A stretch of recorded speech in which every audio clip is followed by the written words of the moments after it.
Hello everyone, I hope you're all well. Welcome to our next snippet, snippet 53. And as always, I'm working with a piece of Pink Frog smooth card, 4 inches by 6 inches, and it's always the same measurement. And what I've done is I've masked off the bottom area and the top area of my card, not that little bit there, but it doesn't matter. I've masked off so that I've got this little bit of an open area here. So we'll just place that down. So then I've just got an open area that I can work on here. It doesn't matter how big or small that area is, you can choose. I'm going to use Prize Ribbon Distress Oxide ink. I'm going to take a good layer of that ink and just apply that to my brush. It doesn't matter if you use cut and dry foam, brush, blending tool, whatever you've got in your collection. I'm then going to just apply the blue just into the open area. I'm just going to apply that blue into the open area. And what I'm doing is I'm just making sure there's a really good layer of ink. So that's fine. So what I'm going to do then is I'm going to take this stamp set here, which is called Woodland, and it's stamp set 661. I'm going to use this little tree here. But first of all, I've torn a little piece of copier paper. I've literally just torn it like so. So just gone like this and torn it. It doesn't matter how you tear it or what you use. So what I'm going to do is use the prize ribbon again, a little piece of cut and dry foam. You could use your makeup sponges. And I'm just going to add a little bit of the blue. It's mainly on the copier paper, and I'm just going to add a little bit of blue just there, just a little tiny bit of blue. I'm then going to take my little tree. So we'll take the little tree. And we'll use the black Nocturne ink. And I'm just going to ink my tree with that black ink. Make sure you've got a good even layer of ink, and then I'm just going to, how tall do I want the tree? Let's have this one a little bit taller, like so. So just have that one a little bit taller. And where that Distress Oxide ink is, just allow that just a little bit longer, just to absorb onto the card. And then we'll just lift our tree. So what I'm going to do then is I'm going to stamp another one. I'm just going to stamp the tree again. And I'm inking more of the tree than I actually need, but we'll probably have this one a little bit lower. Like so. There we go. So just have that one a little bit lower. It doesn't take much inking, that tree doesn't at all. But at the moment, it needs grounding. So we'll just place the copier paper, and then we'll just add a little bit of the blue ink. So take a little bit more of that prize ribbon, and then take off the excess here onto your copier paper, and then just add a little bit of that ink just below the trees, just so that they look a little bit grounded, which is important. We want that to look grounded. Now you're just creating a very simple seasonal card. You're not going to do something too complicated. So what I'm going to do then is I'm going to take my little mouse stamp, Cute Mouse, stamp set 811. I'm going to use the cute little mouse. Now, when it's Christmas, sometimes you don't want something that's too complicated. And I've got the mouse that's facing the wrong way. Well, isn't that typical? Let's place that on there and grab the correct mouse.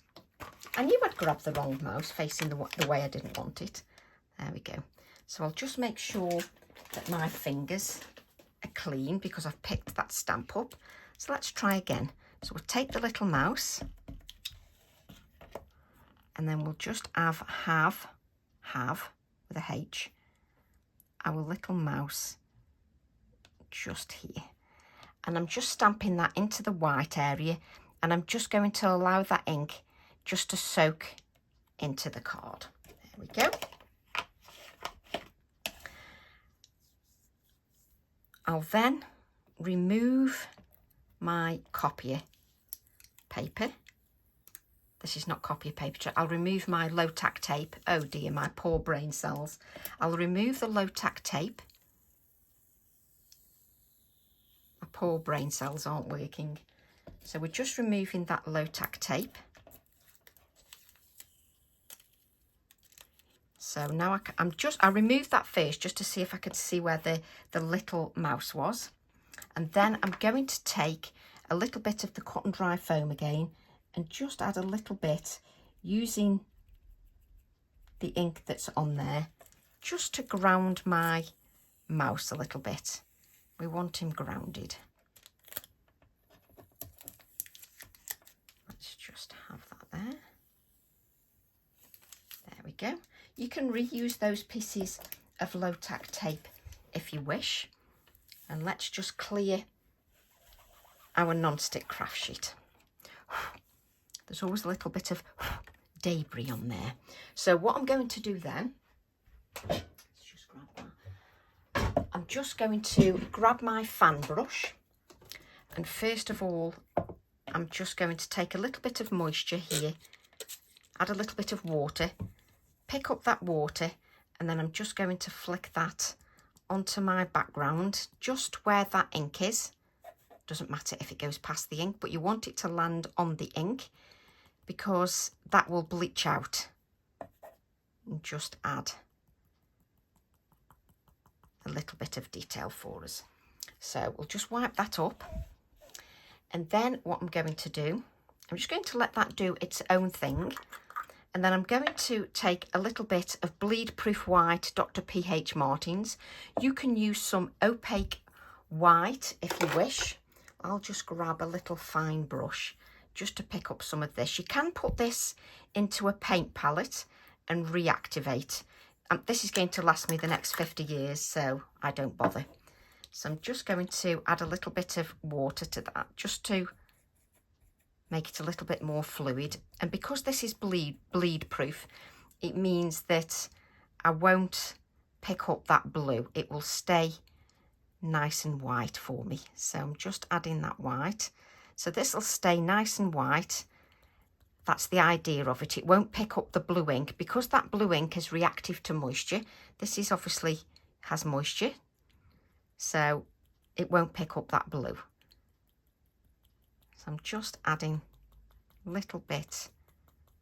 There we go. Now if you put that in a paint palette, that can dry and harden off, and then you can reactivate it. I will remove that after the video.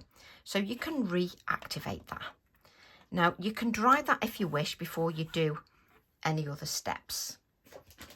I'm just going to carry on, chuck my wipes on the floor because that's what you do. And sometimes if you want just a nice simple card, you don't have to do anything too complicated. I'm then going to take the sentiment from my stag set, which says Winter Wishes, which is perfect for this chilly blue sort of colour. So I've got the Winter Wishes stamp, and I will just let this dry naturally. Just make sure you've got no black ink on your fingers, which to be honest I have. So we'll just take that Winter Wishes,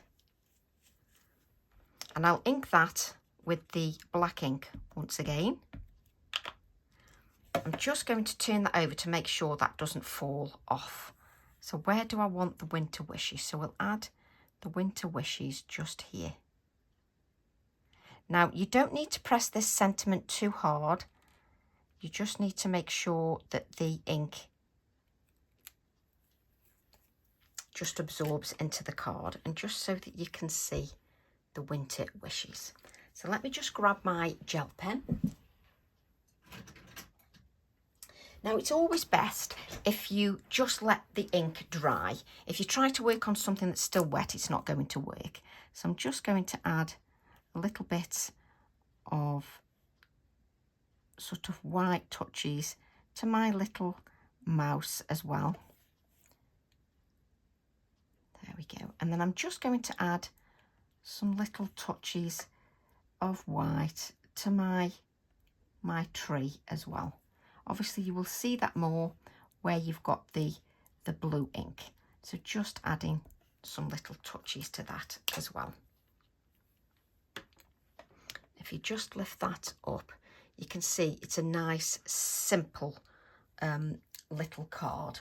Let me just move this on the side. If I bring in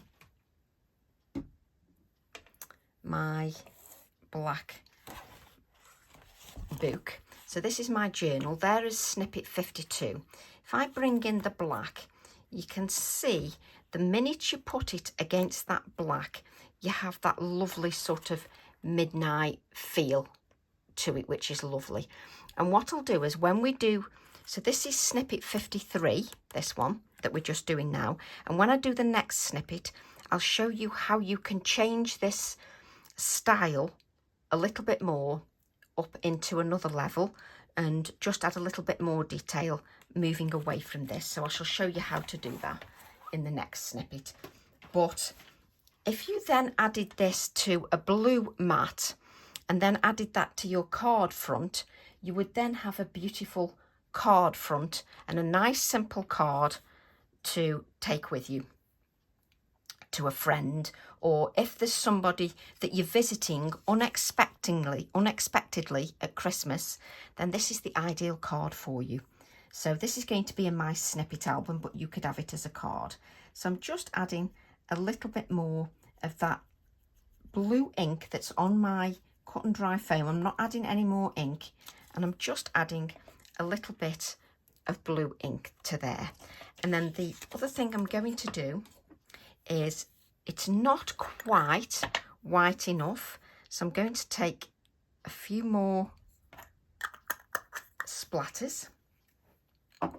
So just, you hardly need any water with this. You can use your opaque paint. Let's just flick off the big dollops, and then I just want a few more smaller sprinkles. Let's just have a little bit more around the mouse. So just want a few more tiny little sprinkles, just to make sure that really does look like a snowy scene, which it does. That's lovely. And sometimes when you do something, it doesn't have to be overcomplicated. It can be nice and simple. So that is your snippet 53. Nice and simple. And in the next snippet, I'll show you how you can take that up a level and just change it a little bit. So I hope you enjoyed that little snippet, just so that you can create something quick for a Christmas card. But just remember, if you want to add a few little white touches onto your tree, just allow that tree just to dry a little bit with all the moisture of the splatters, and then you can add a little more touch of white. But I actually love that just as it is. And when you see the next snippet, you'll see how you can change that. So love to all, and I'll see you all soon. Bye for now.